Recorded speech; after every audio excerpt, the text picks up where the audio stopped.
முட்டை சாதம் செய்யும்போது இந்த மாதிரி ஜூஸியாக ட்ரை பண்ணுங்கள். நாக்கில் வச்சோன்னே கரைஞ்சிருங்க. அந்தளவுக்கு டேஸ்டியாக இருக்கும். எப்படி பண்ணுறதுன்னு பார்த்துடலாமா? இப்போ நம்ம அதுக்கு வடக்கல் வச்சுட்டு ஆயில் விட்டுக்கோங்க. ஆயில் விட்டுட்டு கடுகு, சீரகம் போட்டு நல்லா பொரிஞ்சதும் ஒரு பெரிய வெங்காயத்தை இந்த மாதிரி குட்டியாக கட் பண்ணி வச்சுருக்கேன். அதையும் இது கூட போட்டு நல்லா வதக்கி விட்டுக்கோங்க. வதக்கி விட்டுட்டு ஒரு கொத்து கருவேப்பிலை, 2 வரமிளகா போட்டு அதையும் நல்லா இது கூட வதக்கி விட்டுக்கலாங்க. வதக்கி விட்டுட்டு கொஞ்சோண்டு இஞ்சி பூண்டு பேஸ்ட்டு போட்டு பச்சை வாசம் போகிற அளவுக்கு அதுவும் நல்லா வதக்கி விட்டுக்கலாங்க.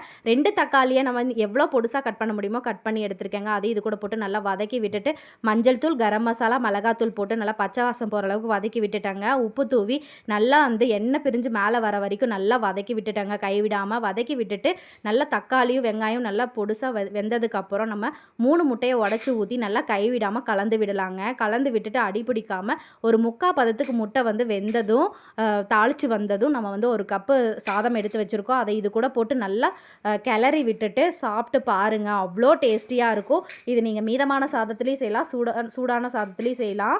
சாப்பிடும்போது சூப்பராக இருக்கும். ட்ரை பண்ணிவிட்டு எப்படி இருக்குங்க மறக்காமல் கமெண்ட் செக்ஷன் சொல்லுங்கள். மறக்காமல் நம்மளோட சேனலை சப்ஸ்கிரைப் பண்ணி வச்சுக்கோங்க.